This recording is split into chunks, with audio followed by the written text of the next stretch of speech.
এটা সিন্ধুঘাট করা হয়েছে। এলকে আদবানির ইনঅগারেশন করেছেন 2001 সালে।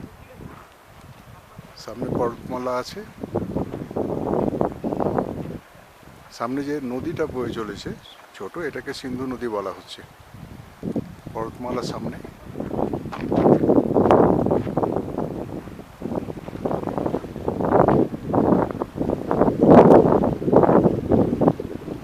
বাঁদিকে যে দেখা যাচ্ছে এখনো বরফ রয়ে গেছে সেখানে। হাওয়া খুব জোরেই বইছে, বরফ রয়ে গেছে।